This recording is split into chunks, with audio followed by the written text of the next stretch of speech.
আমরা যে কিভাবে আসছি আল্লাহর তরফ থেকে। এখন এই যে সেকেন্ড বিয়ে যেটা, এটা কি এমনিতে হয়ে যায় নাকি কাবিনটা? কোনো কাবিন হয় নাই, মানে ফজরের আজানের আগে আমরা এবং তোমরা যেহেতু শরীরা আইসা বলতেছো এই কথাগুলো, তার তত্ত্বগুলো ফাঁস করে দিচ্ছ, এখন তোমাদের সাক্ষীতে তো বিয়া ইসলামী শরীয়তে বৈধ না।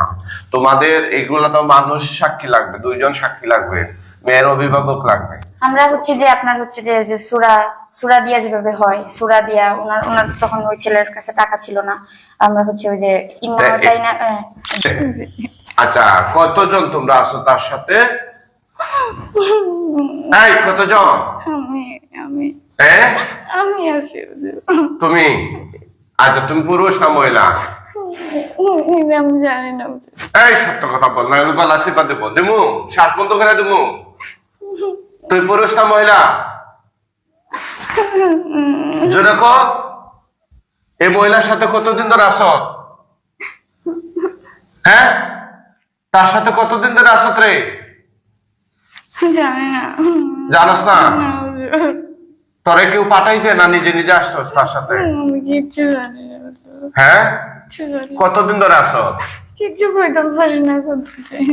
কতদিন কইতে পারস না? কেন আসছস তার সাথে? আমি জানি না। জানোস না? কেউ কি তোরে পাঠাইছে না নিজে নিজে আসছস? কিচ্ছু জানি না। এই মেয়ে কি তোর সাথে কোনো ডিস্টার্ব করছে? হ্যাঁ, কতদিন ধরে আছো? কত বছর? হ্যাঁ, তুই কি উদ্দেশ্যে আসছস তার সাথে? আমি কিচ্ছু জানি না। হ্যাঁ, তুই বাঁচতে চাস না মরতে চাস? এইটা বল, তুই বাঁচতে চাস নাকি মরতে চাস? কথা কয় না কেন? বাঁচতে চাস? তাইলে বল, তুই পুরুষ না মহিলা? আমি তো কিছু জানি না। কেন জানোস না? তুই তোর পরিচয় জানোস না? না। কেন জানোস না? অবশ্যই জানোস। আমি কেটা বুঝবো? তুই কেটা, তুই তো বলবে তুই পুরুষ না মহিলা। একদম জানি না। কেন তুই এই মহিলার সাথে কেন আস? এই মহিলার সাথে কেন আস তুই? এমনি ভালো লাগে। ভালো লাগে বুঝছি, তার তো জামাই আছে, তো তুই থাকতে ভালো লাগবে কেন তোর? হ্যাঁ, তুই কি আমি ক্ষতি করি না হুজুর। এমনি বিয়ে শাদী করছিস নি তাদের? না না। হ্যাঁ, শুধু ভালোই পাস? হ্যাঁ। হ্যাঁ, তুই কি আমি ভালো চাই হুজুর। তার সাথে রাতে দেখা করস? না না হুজুর, আমি কোনো ক্ষতি করি না হুজুর। এই তো সে ফরমের মধ্যে লিখছে, রোগী লিখছে, তুই কি কি করস? হ্যাঁ, স্বপ্নে কি কি করস তুই আইসা? না হুজুর, আমি এরকম কিছু করি না। তো কে করে? আমি জানি না। তাহলে তুই কি একাই আস তার সাথে? জি, আমি রোগীর ভালো চাই, খারাপ চাই না। আচ্ছা, তাইলে তো সত্য কথা বলবে। সত্য কথা যদি না বলো তাহলে তো আমরা তোরে মাইরা ফেলাম উপরে।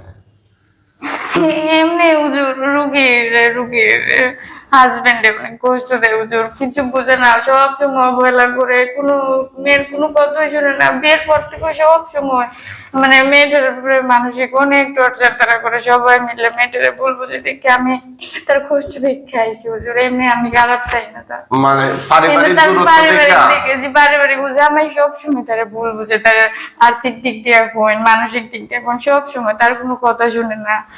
শারীরিক ভাবেও তার জামার সাথে তার সম্পর্ক আছে, মানে সমস্যা আছে, শারীরিক ভাবেও সমস্যা, এমনি তো আর্থিক দিক দিয়ে সব দিক দিয়ে ফুরিয়ে যন্ত্রণা দিয়ে দেখে হুজুর আমার প্রচুর কষ্ট লাগছে। কষ্ট দেখে এমনি আমি করতে চাই না হুজুর, তার কষ্ট দেখে আমার মন চায় আমি তাই নিয়ে ভালোভাবে রাখি, আমি সবকিছু ইয়া করি, কিন্তু আমি এমনি মানে মেয়েটার কষ্ট দেখে তুমি তার সাথে আসো? তুমি হিন্দু না মুসলিম? সত্য কথা বলো। এটা আমি জানি না হুজুর। সত্য কথা বলো না। আমি কই থেকে আইছি, কেমনে আইছি, এমনি একবার ফুরি একবার আইছিল আপনার বাড়ির থেকে রাগ করে একবার জাফলং গেছিল, ওইখানেও একবার আল্লাহর কাছে দোয়া করছিল যে আল্লাহ আমার পরিবার, আমার হাজবেন্ড কেউ নাই আমার পাশে। বাড়িতে রাগ করে জাফলং গেছিল? জি জি। তখন সে কি একা একা আসছিল? হ্যাঁ, একাই আসছিল। তখন বৃষ্টি পড়তেছে, বৃষ্টির ভিতরে দোয়া করছিল আল্লাহর কাছে যে আল্লাহ আমার এই কঠিন বিপদে আপনি আমাদের সহযোগিতা করুন।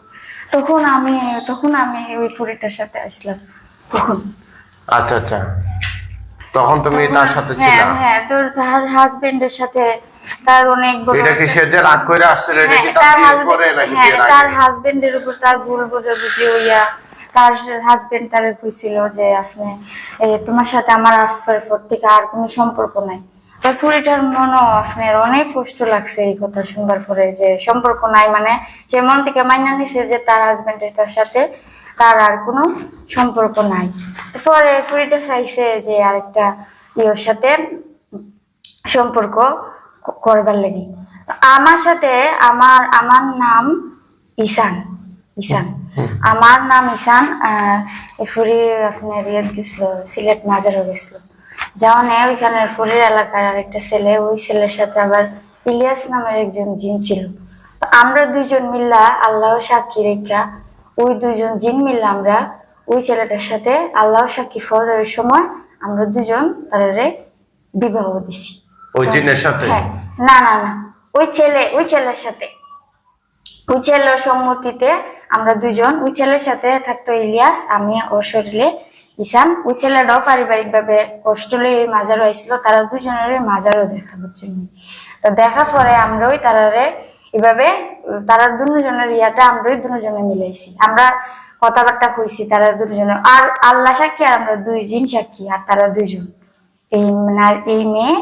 আর তার তো স্বামী ছিল, স্বামী ছিল, তার স্বামী থাকা অবস্থা আরেক জায়গায় বিয়ে হয়েছে। জি আমি বলতেছি হুজুর, ওই তার স্বামী তারে আপনার সব দিক থেকে তো ভুল বুঝে, ওই পারিবারিক ভাবে কোনো ইয়ে তো তার বুঝোই না, তার মনে অনেক কষ্ট লিয়ে মানে একটা যে কোনো পারিবারিক একটা কারণে জামাই কইছে যে তোর সাথে আমার আর কোনো সম্পর্ক নাই, আজকের পর থেকে তোর সাথে আমার কোনো সম্পর্ক নাই। এটা মানে হুজুর ওই সময় ওই কোন থেকে ওই ফুরির মনের ভিতরে ভাবছে যে যত বড় আমার না বুঝছে, আমার মন না বুঝছে, আমার রাইখা এত বিয়ের পর থেকে ওই ফুরির সব দায়িত্ব ফুরির মা বাবা লয়, জামাই কোনোভাবে ফুরিরে বসতে রাখে না। তো এই ফুরির কষ্ট পাইতে পাইতে কতবার ফুরিরে একবার হসপিটাল নেয়, একবার ডাক্তারের কাছে নেয়, একবার মানসিক হাসপাতালে ভর্তি করে, ফুরির বরফ হতে একবার 6 মাস দুধ খাইছে, শুধুটারে 1 বছর দুধ খাইছে, মানে মানসিক টর্চার করতে করতে ফুরির আর পরে ওই যে সেকেন্ড জামাই যেটা, এটা কি হলো? সেকেন্ড জামাই আপনার বড় স্ত্রী আছে, কিন্তু উনার বড় স্ত্রী উনি চাইছিল ঠিক ওই মাইয়া নিত, মানে বা চাইছিল যে উনি বিবাহ করছে, ওই ফুরির আগের জামাই যদি ফুরিরে বৈধভাবে সবকিছু না দেয় তাহলে 5 বছর পরে ফুরিরে সবাইরে জানাইবো। তো এর ভিতরে রেজাল্ট লাগছে কি তা ফুরির ওই ছেলের বড় ওয়াইফ জানার পরে ওই বড় ওয়াইফ হয়তো ছেলের মৃত্যুর ভয় দেখাই দিয়েছে, তুমি যদি ও মেয়ের সাথে কোনো সম্পর্ক রাখো আমি মারা যাবো। ওই স্বামী এখন আর মানে ইয়ে করতে পারতেছে না কোনোভাবে, কিন্তু উনি মন থেকে ওনার মেয়েটারে দায়িত্ব নিছিল, চাইছিল। এখন এটা কি তার প্রথম জামাই জানে? এটা বিবাহের কথা প্রথম জামাই জানে না, জানে না। এটা আপনার সাথে কইছি ফুরি মনে হয় আরেকজনের সাথে কইছিল, এটা সত্য কথা আরেকজন, আর একজনের বউ থাকা অবস্থা আরেকজনের কাছে বিয়ে দেয় কেমনে? এটা তো আমি জানি, ফুরি জানে, আর আমার সাথে আরেক জিন জানে যে ফুরির আমরা জানি ইসলামিক শরীয়ত মোতাবেক হাজবেন্ড তালাক মুখে তালাক কইলই যে তালাক হয়ে যায় না, ওই ক্ষেত্রেতে আমরা এটা সে তো তালাক দেয় নাই, দিছিল না তালাক। উনি যেভাবে বলছে যে ইয়াতে নিয়ত করে বলছে, আর ওই মেয়েও যে নিয়ত এটা নিছে, এটা তালাক হয়ে গেছে হুজুর। আমরা যেটা বুঝতাছি, আমরা বুঝে শুনে ওই ফুরিরে ওইভাবে আমরা বিয়েটা করাইছিলাম। এখন মানে ফুরি এখন নাটকীয় সম্পর্ক জাহাঙ্গীর সাথে বুঝুন, দুইটা জামাই আছে, মা খালি কয় মাইনা নে বুঝ ফ্যামিলি এটা আর ফুরি কোনো দিকে যেতে পারে না পারে, ফুলাফাইন ফেলে যায়, চিন্তা করে যে ফুলাফাইন ফেলে যদি আমি এখন জায়গা অন্য কারো সংসারও, তো ফুলাফাইন যদি না দেয়, ফুলাফাইন ছাড়াও ফুরি আবার পাগল হয়ে যাবো, ফুলাফাইনের অনেক বালা পায়, তো আবার এটা চিন্তা করেও অন্যদিকে যাইতে পারে না, জামাই নিয়ে আবার ফুলাফাইন রেখে দেয়। তো নাইলে কিন্তু এমন টিকা এত পরিমাণে হাজবেন্ডের টিকা হয়েছে যে মানে চাইই না, এখনো সম্পূর্ণ দায়িত্ব হাজবেন্ড নিতে রাজি না, এই সমস্যা একদিক দিয়ে না, যেমন পারিবারিক তার পরিবার থেকে অসম্মান, তার দিক থেকে অসম্মান, আর্থিক দিক থেকে মানুষ একটা দিক দিয়ে জীবনে সুখ থাকতে চায়, একটাই সুখ আছে তার জীবনে, তার 2টা বাচ্চা আছে, একটা ছেলে একটা মেয়ে, এটাই তার সুখ, এটাই মনে হয়, আর কোনো মনে হয় সুখ নাই। দেখো তোমরা কতদিন আগে তারে বিয়াটা? এটা আপনার মানে 1 বছর হইছে, গত বছর এই ঘটনাটা ঘটছিল, গত বছর এক্স্যাক্টলি কোন টাইম এটা না জানি না, তবে 1 বছর খানিক পার হইছে। হ্যাঁ, এই কাজটা কি সঠিক হয়েছে? এখন এখন সে কার বউ, প্রথম জামাইয়ের না দ্বিতীয় জামাই? এখন আমরা দুইজন মিলা যেহেতু এখন ফুরিটা এটা লই ওই মানে একটা দ্বিধাদ্বন্দ্বের ভিতরে আছে কয়েকদিন, এই জন্য আমরা ওই আপনার দ্বারা আনছি, ভিডিও দেখে সে আমরা ওই আপনার দ্বারা আনছি যে এটা সঠিক সমাধান আপনার উসিলা আল্লাহ যাতে করাই দিন। যে আসলে ফুরি কিতা করবো বুঝতেছে না, যে যত জানে না এখন এই যে বর্তমান স্বামীর সাথে যে আছে এটা কি বৈধ সম্পর্ক নাকি অবৈধ ভাবে আছে, মানে কোনোভাবে তারা দুজনের মাধ্যমে। আপনারা জানেননি তার যে পরে আবার বিয়ে হয়েছে, কি বলে এগুলো জানেন না? এটা তো কোনো মানুষ জানে না হুজুর। জানে না? না, আমরা দুই জিন জানি আর মেয়ে জানে, আর যে ছেলেটা মেয়েটার দ্বিতীয় জামাইয়ের নাম কি? মেয়েটার জামার নাম হচ্ছে শাহাদাত হুসাইন রিপন। এটা আমার ছেলে, মেয়ের বাবা চিনে ছেলেটারে। ও আমার হ্যাঁ ওনার বাবার এলাকারই, মেয়ের বাবার এলাকা। কোন এলাকার নাম কি? ওই এলাকার নাম হচ্ছে কি জানি ওই সাফলার সাথে কি জানি বাড়ির নাম। ওই থানার নাম কি? থানা জেলার নাম? ছেলের নামটা জানি, বাড়ির নাম জেলার নাম কি? পাশের গ্রামে এক দুটা গ্রাম পারে, ওদের মামার বাড়ির সাথে গ্রাম। ওর বাবা চিনে, বাবা বুঝছে কে, উনি চেনে। আমি গ্রামের নামটা বলতে। ওনারা আসছে কুমিল্লা থেকে, ঠিক আছে? কুমিল্লা থেকে আসছেন, ওনার হাজবেন্ডটাকে বাহিরে, দেশের বাহিরে থাকে, দুবাই। আর ওরা যা বলতেছে যে গত বছর এই মেয়েটা হ্যাঁ বাড়ি থেকে ওরা নিয়ে আসে আইনা জাফলং, এবার সিলেটের বিভিন্ন জায়গায় মাজার টাজার সহ ঘুরায়, এবং আরেকটা ছেলের সাথে বিয়া দেওয়া। হ্যাঁ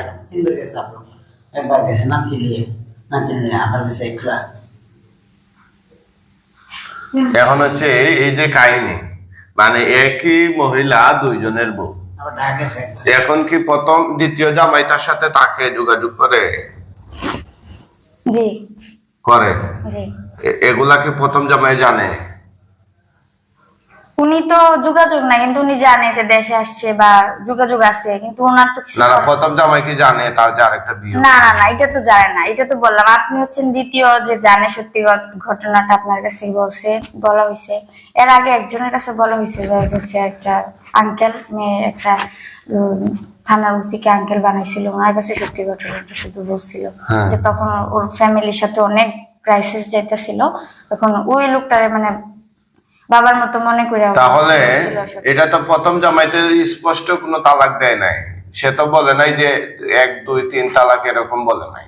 হ্যাঁ, এবং সে প্রথম জামাইয়ে তো সে নিয়ত করে যে দিবে, এই নিয়তের মধ্যে তার 1 তালাক ছিল না 2 তালাক ছিল না 3 তালাক ছিল, সেই জামাই তো স্পষ্ট করতে হবে। না হলে তো আমি একজন মুফতি হিসাবে বলতে পারি এটা প্রথম বিবাহ যেটা, এটা তো বাতিল হয় নাই। সে তো তালাক শব্দ উচ্চারণ করে নাই, এবং সে যে বলছে তোমার সাথে আমার সম্পর্ক নাই, এই কথার মধ্যে তার নিয়ত কয় তালাক ছিল এটা বুঝতে হবে। যদি এই কথার মধ্যে তালাকের নিয়ত থাকে তাহলে কয়টা ছিল? যদি এই কথার মধ্যে তালাকের নিয়ত না থাকে তাহলে তো অবশ্যই তালাক হবে না। আমি তো আর আপনার মতো এত হাদিস মানে সম্পর্কে এত ভালো জানি না, কিন্তু কথা হচ্ছে যে আমরা চাইতেছি যে এই মেয়েটা যে একটা কঠিন জীবনের মধ্যে যাচ্ছে, যে পারিবারিক ভাবে কেউ সাপোর্ট নাই, মূলত একটা মেয়ের বিয়ের পরে তার মা বোঝার কথা, কিন্তু সে দিনে রাতে অহরহ কান্না পানি ঝরতেই আছে, শুধুমাত্র আল্লাহই দেখে। মানে আমরা যে কিভাবে আসছি আল্লাহর তরফ থেকে। এখন এই সেকেন্ড বিয়ে যেটা, এটা কি এমনিতে হয়ে যায় নাকি কাবিনটা? কোনো কাবিন হয় নাই, মানে ফজরের আজানের আগে আমরা। এবং তোমরা যেহেতু শরীরে আইসা বলতেছো এই কথাগুলো, তার তত্ত্বগুলো ফাঁস করে দিচ্ছ, এখন তোমাদের সাক্ষীতে তো বিয়া ইসলামী শরীয়তে বৈধ না। তোমাদের এগুলো তো মানুষ সাক্ষী লাগবে, 2 জন সাক্ষী লাগবে, মেয়ের অভিভাবক লাগবে। আমরা হচ্ছে যে আপনার হচ্ছে যে সূরা দিয়া যেভাবে হয়, সূরা দিয়া ওনার তখন ওই ছেলের কাছে টাকা ছিল না, আমরা হচ্ছে ওই যে জিন এবং ইনসান দিয়া যে সূরা ইখলাস নিয়ে এই সূরাটা, যেটাই হোক ওই সূরার মাধ্যমে আমরা যতটুকু পারছি ওইরকম ভাবে ইসলামিক শরীয়ত মোতাবেক ওরকম ভাবে করাই দিচ্ছি আর কি। না এটা তো ইসলামী শরীয়ত মোতাবেক হয় না, এটা শয়তানি। এখন এটা শয়তানি শরীয়ত মোতাবেক হইছে। শয়তানি শরীয়ত মোতাবেক ফ্যামিলির মেয়ে অনেকবার বুঝাইছে, মেয়ের বাবা অনেক আগে বুঝছিল একবার যে মেয়ে সম্পর্কটা না, তাহলে এখন এই পারিবারিক ভাবে মেয়ের জামাই কয়টা? এখন তো মেয়ে কিন্তু যে বর্তমান হাজবেন্ড ওরে পছন্দ করে, কিন্তু ওর মনে হয় ওই মেয়ের হাজবেন্ডের কি অন্য কোনো সমস্যা আছে কিনা, কেউ নিজে থেকে এরকম করে, বা ওর নাকি ওর ফ্যামিলিতে কেউ অন্য কোনো খারাপ গুলা দিয়ে করাইতেছে, এগুলো আমরা বলতে পারতেছি না হুজুর। ছেলে এত বছর যাবত একটা মেয়ে এত চেষ্টার পরেও যদি না ঢুকতে পারে, এগুলো কি ছেলে ইচ্ছাগত ভাবে করে নাকি কি এখন এই মেয়েটা কার স্ত্রী থাকবে, প্রথম জামাই না দ্বিতীয় জামাই? সে যেহেতু এখন এই বর্তমান হাজবেন্ড কে চায়, এখন বর্তমান হাজবেন্ড কোনটা, প্রথমটা না দ্বিতীয়টা? প্রথমটার সাথে এখন আছে, এখন ও এখনো মন থেকে চায় যে প্রথমটার সাথে থাকবে কিভাবে? এই প্রথমটার ঘরে থেকে আরেকটার সাথে বিয়ে হইয়া যায়, এটা কোন ধরনের ঘর? আরেকটার সাথে থাকে, মিলামিশা করে, বিভিন্ন জায়গায় যায়, এটা কিভাবে হয়? না না, বিয়ের পরে তো আপনার আমরা বিয়ে করে দেওয়ার পরে তাদের যে বৈধ সম্পর্ক হয়েছে, তারপর তো হচ্ছে যে ওর হাজবেন্ড দেশে আসে, এটা বৈধ সম্পর্ক হইলো কিভাবে? এটা তো বিয়েই হয় নাই, তাহলে বৈধ সম্পর্ক হইলো কিভাবে? এটা তো হচ্ছে জেনা ব্যভিচার হয়েছে। বিয়ে করানোর পরেই তো তাদের হচ্ছে যে সম্পর্ক হওয়ার পরে এগুলা তো এরকম তো বিয়ে ইসলামে জায়েজ নেই। হ্যাঁ, এটা শয়তানি শরীয়ত হয়ে যায়, ইসলামী শরীয়ত হয় নাই। হুজুর এখন তার আমি আর কিছু জানি না, আমার তখন আমাদের কাছে যেটা তখন সঠিক মনে হয়েছে, আমরা যতটুকু চেষ্টা করছি ওর মেয়েটার সাপোর্ট দেওয়ার জন্য। ওরা যদি মানুষ হিসেবে ওই মেয়েটার যদি ওদের কষ্ট না লাগে, এখন চিন্তা করেন আসলে আমরা কোন পরিস্থিতিতে আছি, কোন সমাজে আছি। একটা মেয়ে, তার ইতিমধ্যে 2টা বাচ্চা আছে। হ্যাঁ, বড় বাচ্চা বয়স কত? 5 বছর। 5 বছর। এটা নেই, এই আসো দেখ, এটা আমার মেয়ে। আপনার মেয়ে নেই, আর তার বাচ্চা আনে নাই? নাতি, বড় নাতি। আর নাতি আনে নাই? না না, এটা হচ্ছে এইটা বোন। এইখানে বসে। আর এর ছেলে হলো 5 বছর আর মেয়ে হলো 7 বছর। একটা 5 বছর আর একটা 3.5 বছরের। হ্যাঁ, কুমিল্লা কোন থানা আপনার বাড়ি? আমার বাড়ি হলো বগুড়া থানা। এখন উনি কি ভিডিওতে ওনার বাবা না থাকলে ভালো হয়, কারণ উনি তো যেহেতু পরবর্তীতে না, কোনো সমস্যা নেই, কোনো সমস্যা নেই। হ্যাঁ, এখন বিষয়টা হচ্ছে এত বড় ঘটনা তোমরা তোমাদের মাধ্যমে ঘটাইলা। হ্যাঁ, তোমরা যে বিষয়টা ঘটাইলা, এটা কি ঠিক করছো? এটা তো আমি জানি না, তখন ওই মুহূর্তে আমাদেরকে এটা মনে হচ্ছে এটার জন্য দায়ী কারা, তোমরা না মেয়ে, নাকি কে দায়ী? এটা হচ্ছে যে ও তখন মন থেকে প্রার্থনা করতে চাইছিল আল্লাহর কাছে যে আল্লাহ এই থেকে আমাদের এটার থেকে আমাকে সমাধান দেন, আমার লাইফে এমন একজন আনেন যে আমারে বুঝবে, বা ওই মেয়েটার সম্পূর্ণ দায়িত্ব। ওই মেয়েটার তেমন বেশি চাহিদা নাই যে আপনার ধরেন অনেক স্বর্ণ অলংকার দিতে হবে, অনেকবার আজব কিভাবে রাখতে হবে, ওইরকম না, সাদা মাটা। তাহলে তোমরা এটা প্রকাশ করো নাই কেন আগে? যে প্রকাশ করি নাই, প্রথম স্বামীর কাছে প্রকাশ করো নাই কেন? প্রথম স্বামীর কাছে প্রকাশ করলো ওই যে একটা ভয় যে তার সাথে যদি সম্পর্ক এখন প্রথম স্বামীকে মাইনা নিবে এগুলো জানার পরে? এখন তো ওই জন্য আপনার কাছে আসছে হুজুর, আপনি এটা সমাধান করার জন্য তো আসছে। হ্যাঁ, আপনি তো এটা সমাধান এখন সেকেন্ড মানে আমরা চাই যে ও যাতে ভালো থাকে, মানে যেটাই হোক, প্রথম জামাইয়ের কাছে থাকুক, এখন যদি প্রথম জামাই এগুলো সন্তান স্বামী নিয়ে প্রথম জামাই যদি এগুলো জানার পরেও সে মাইনা নেয়, তখন সেকেন্ড যেটা অবৈধ এটাকে বাদ দিয়ে দিতে হবে চিরতরে। তাহলে প্রথম জামাই যদি মন থেকে মাইনা নেয় তওবা ইস্তেগফার করাইয়া, তখন সেটা ভিন্ন বিষয়ে হয়তো দেখা যেতে পারে। কিন্তু কোনোভাবেই 2টা বাচ্চা রাইখা উনি তালাক দেয় নাই, উনার সত্ত্বে থাকা অবস্থায় আরেকটা বিয়ে, এটা ইসলামে এলাও না। হ্যাঁ, অবৈধ তো না। এখন তার ওই ছেলের সাথে তো আর কোনো সম্পর্ক নাই। কোন ছেলের সাথে সম্পর্ক? দ্বিতীয় যে ছেলের সাথে আমরা করাই দিছি, ওটার সাথে তো আর কোনো সম্পর্ক নেই। একটু আগেই তো বললা যে না না, আমরা বিয়ে করাইছি যেদিন, ওই দিনই সম্পর্ক হয়েছে, তারপরে থেকে ও পরিবারে চলে আসছে, ওর হাজবেন্ডও এর মধ্যে আসছে, আসার পরে ওই যে একদিন সম্পর্ক হয়েছিল ওই।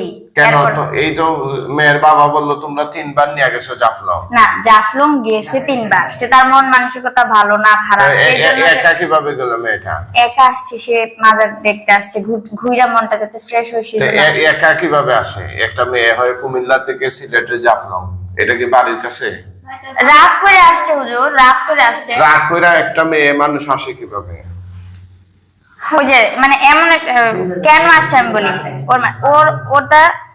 ও একটা মানে ওর হাজবেন্ড ওর ঠিক আচ্ছা আমাকে বলতে দেন, আমি ওর ফ্যামিলি ওর ফ্যামিলি থেকে ওর হাজবেন্ড যেহেতু ওর ঠিকঠাক মতো টাকা পয়সা দেয় না, তোর মা ওরা যে চাকরি করে এই কর সেই কর, তো জিদ করে একটা মহিলা আমাদের সাথে চাকরি নিল, মানে খাওয়া দাওয়া নিয়ে এত কষ্ট মেয়ে পাইছে 60 কিছু এটা মহিলা মাঝে চাকরি নিয়েছিল। হ্যাঁ 45-60 কবে চাকরি নিয়েছিল? এটাও মানে এই যে গত বছরের মানে এসব কাহিনী হওয়ার আগে না হ্যাঁ কাহিনীটা হওয়ার আগেই 2.5 মাস চাকরি করছে। এসব একটা মেয়ে মহিলা মাদ্রাসা চাকরি নিল, মহিলা মাদ্রাসা পড়াইলো, এত কিছুর পরও সে কি একটা ভালো পরিবেশ পাইলো না? শুনেন না, আমি বলি, আপনার বললে বুঝবেন। তখন চাকরি নিছে 4000 টাকা বেতন, সারাদিন চাকরি করব, তো বাসার থাইকা আর কি মহিলা মাদ্রাসা থাইকা আবাসিক শিক্ষিকা, মানে খাওয়া দাওয়া খুব কষ্ট পাইছে হুজুর। সকালবেলা খাবার খাইতেই পারতো না, ভাত আলু ভর্তা। মোটামুটি যে ফ্যামিলি থেকে ও বড় হয়ে উঠছে, ওর বাবার খুব আদরের মেয়ে ছিল। তো পরে এগুলোর জন্য তো মানে এই যে তার বাবা মা যারা আছে আপনি শুনেন, আপনি যেহেতু আপনি একজন হুজুর হইতে পারেন, আপনি একজন মেয়ের বাবা হইতে পারেন ভবিষ্যতে। এখন আপনার মেয়ের যদি একটা সমস্যা হয়, আপনার মেয়ে যদি আর্থিকভাবে একটা কষ্ট পায়, আপনার তো উচিত যে তার আর্থিকভাবে বা মানসিকভাবে সব দিক দিয়ে আপনার সাপোর্ট করা। এখন যদি আপনি মেয়েটার উপরে খালি টর্চার করতে থাকেন, মানে ওরা কি করে, ওদের ফ্যামিলিতে এমন হয়, জামাই যেরকম করে মনে করে যে মেয়েটার যদি এখান থেকে ছাড়াই নিয়ে আসে আমার মেয়েটার ভালো রাখতে পারতাম না, মেয়েটার মানে দ্বিতীয় জায়গায় দিলে মেয়েটা হয়তো যদি আবার খারাপ যায়, মানে এসব বলে ইয়ে করে। কিন্তু জামাইয়ের কোনো দিক দিয়ে তারা আইনগত না দেয় না, বা দর্জন নিয়ে বসে ওইটার ফয়সলা তারা করে না। ওই মেয়েটা দিনের পর দিনই তারা কষ্ট করে যেতেছে, বাধ্য হয়েছে চাকরি শেষ করে মাস শেষে বেতনও পায় না, মাদ্রাসা থেকে বেতন আটকে রাখছে, জামাইয়ের ফোন জামাইও টাকা দেয় না, মানে এদিক দিয়ে বাচ্চার এত টাকা কি দরকার মেয়ের? আপনার দুইটা সন্তান আছে, আপনার নিজের একটা চাহিদা আছে, আপনার একটা টুকটাক চাইলে কি আপনার বাবার কাছে চাইবেন? হয়তো ডাল ভাত 2 লাখ না খাইতে পারবেন, সম্মান ওর বাবার কাছে থাকতে এই জন্য আরেক পুরুষের হাত ধরে চলে যাবে। আমরা অনেক চেষ্টা করছি ওরে, মানে চেষ্টা বলতে কি, ওর আগের ব্যাকগ্রাউন্ড গুলো এমন ছিল দেখছি, দেখার পরে ওই মেয়েই বাধ্য হয়েছে যে ওর যেহেতু ফ্যামিলিগত ভাবে অনেক বসে যে তোমরা এটা মিলিয়ে দাও, এটা তোমার আন্ডারস্ট্যান্ডিং এর মধ্যে আনো না। মেয়ের আমরা তো আর ওরা তো হচ্ছে মানুষ, ঠিক না? আর আমরা তো একটা মানুষের সম্পর্কে জানি। এটার মূলত সমস্যা হচ্ছে হাজবেন্ড। ওর হাজবেন্ড যদি ওকে স্বয়ং সম্পূর্ণ একটা হাজবেন্ড হিসেবে যদি ও সম্পূর্ণ দায়িত্ব নেয়, ওর যে ছোট ছোট আবদার গুলো একটা মানে ইসলামিক শরীয়ত মোতাবেক একটা হাজবেন্ড একজন নারীকে, ওই মেয়েটা চায় পর্দা করতে, ভালোভাবে থাকতে।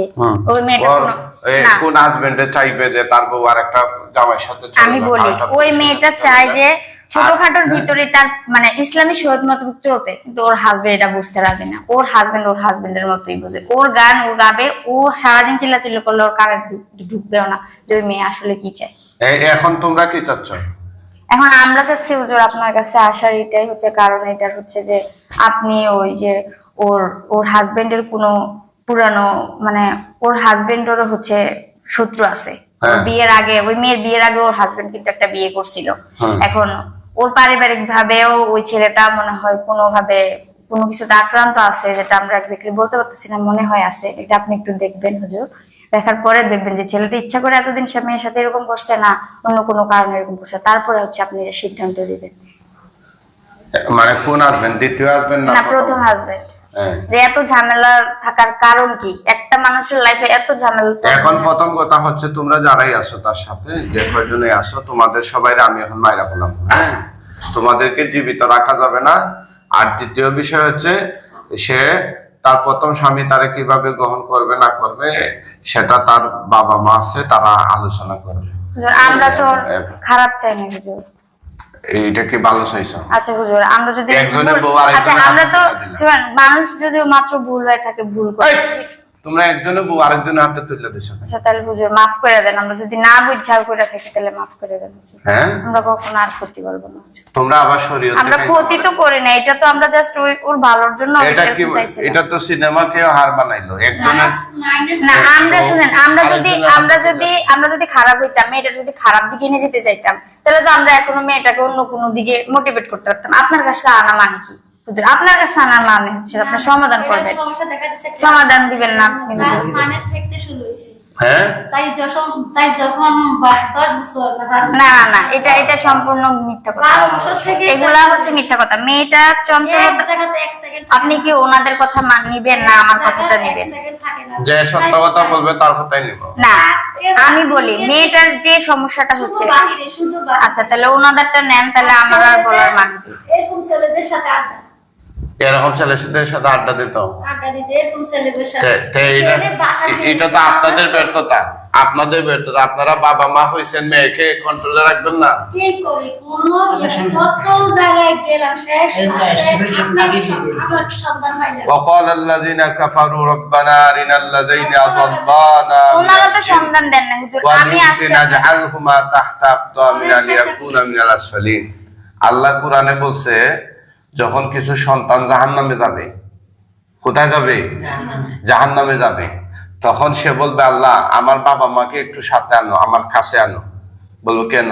যে আমি আমার পা দ্বারা ওদেরকে লাথি দিয়া, ওদেরকে উষ্টা দিয়া জাহান্নামে ফালাইয়া এরপর আমিও নিজে জাহান্নামে যাব।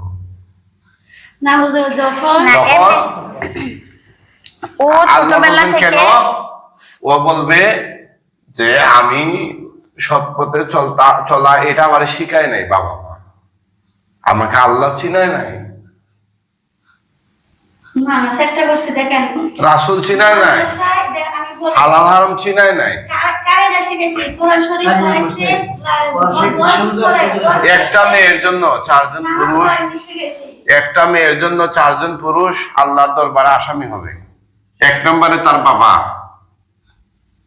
বাবা না থাকলে তার ভাই, বড় ভাই, হ্যাঁ, এরপরে স্বামী, পরবর্তীতে তার সন্তান, ছেলে সন্তান। এই 4টা পুরুষ একটা মহিলার জন্য আসামি হবে। সে যখন বিয়ের আগে যা করছে এগুলোর জন্য বাবা দায়ী। যত রকমের বুঝে কন্ট্রোল লাগতে চাই কোন মানে আমার ছোটবেলা থেকে মেয়েটা অনেক আদরে বড় হয়েছে, মেয়ের বাবার আদরে বড় হয়েছে, তো চঞ্চল ছিল বলতে আপনার খেলাধুলা, সাইকেল চালানো, এগুলা পছন্দ করতে বেশি। তো আপনার আপনি আমাকে বলতে দেন, আপনি আপনারটা বললে তো হবে না, মেয়েটা শুনেন, আপনারটা বললেন। তারপরে বলো। সাইকেল চালাতে পছন্দ করতো, মেয়ে অনেক চঞ্চল ছিল। তো মেয়ে চঞ্চল ছিল বলতে 9, 10 উঠা মেয়ে ওই যে ফ্রেন্ডরা প্রেম টেম করে এগুলা দেখা মেয়ে ওই ধাপে মোটিভেট হয়ে গেছিল, এগুলা করা শুরু করলো। হ্যাঁ করে শুরু করলো। এমনিতে অন্য কোনো জাদু টাদু না এগুলা হুজুর, বা অন্য কোনো কারণে না, মানে খারাপ এটা কি কোনো জিনিস। সুবহানাল্লাহ বলবেন না নাউজুবিল্লাহ? রিলেশন করার জন্য দেখছে ওরা যে একটা কথা বলে, তবে মা আবার সব জানতো, যে ছেলে নাম্বার দিত, যে ছেলের সাথে কথা কইতো, মার লগে আবার সব কিছুই কইতো, বুঝছেন নি? না মার সাথে বলতো, তো মা আটকে রাখছে কিভাবে আমি বলি, বাবার কাছে মা সবকিছু, মা বাবার কাছে সবকিছু বলতো। তো বললে মেয়েরা ওর বাসা থেকে অনেক প্রেসার টেসার দিয়ে সে লাস্ট মাসে না অবস্থা ভালো না বেশি, তো বিয়ে দিয়ে দিছে। তো বিয়ের পরে কিন্তু আর এরকম করে নাই, মনে করছে যে ওর এগুলা কি তার হাজবেন্ড জানছে? বিয়ের আগে যেগুলা হয়েছিল এগুলা কি তার হাজবেন্ড? আমি দিয়েছি মাসে পর বিয়ে লেগে করে তারপরে ক্লাস 9 এর 10 এর করতে দিতে পারো, 10 দিতে পারো না। তো বিয়ের পরে কিন্তু হাজবেন্ডের সম্পূর্ণ মন থেকে ভালোবাসছে, চাইছে যে হাজবেন্ডের সাথে নিয়ে সবকিছু করতে, কিন্তু বিয়ের পরে তো আরো জঘন্যতর।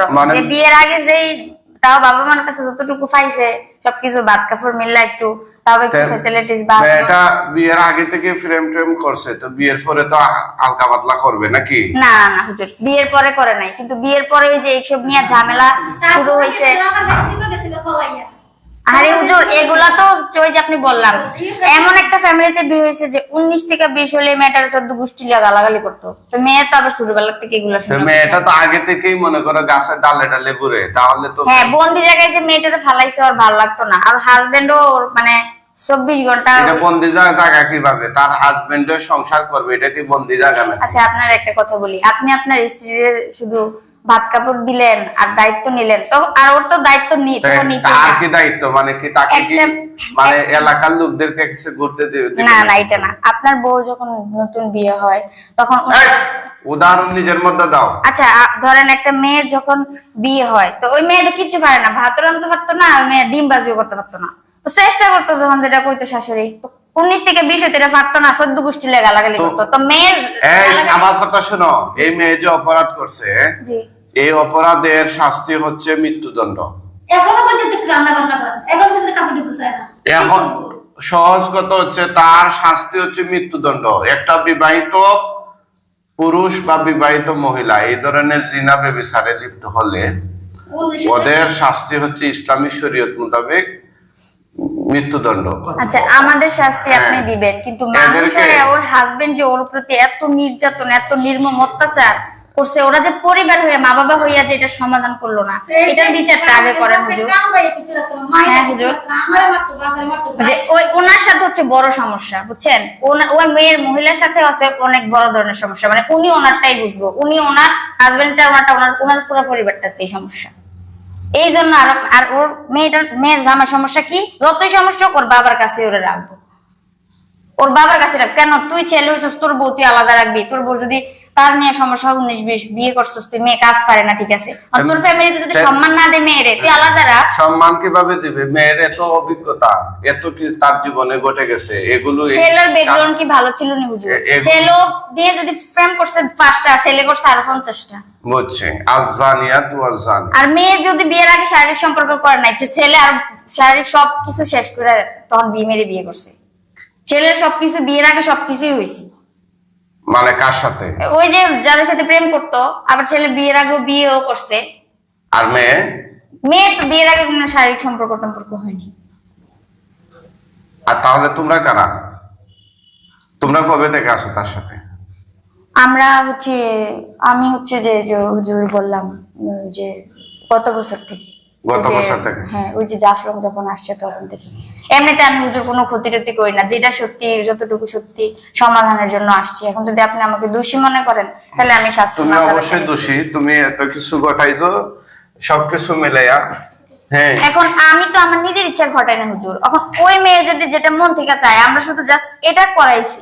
সবকিছু মিলাইয়া আমার দর্শক যারা আছে আমাকে দেখেন লাইভে, আপনারা একটু মতামত দিবেন এই দায়টা কার, পরিবার যদি কার, আপনারা একটু সিদ্ধান্ত নেবেন ইনশাআল্লাহ। ওর পরিবার যদি সমাধান করতো যে মেয়ের এত সমস্যা, আমরা এটা বসি, আমরা এটা সমাধান চেষ্টা করি, আমার হাজবেন্ড ওর দায়িত্ব নিতে হবে। কেন নিবে না? তুমি বিয়ে করছো, তোমার বউ তুমি যেভাবে মন সেভাবে খাও, আমাদের উপরে কেন?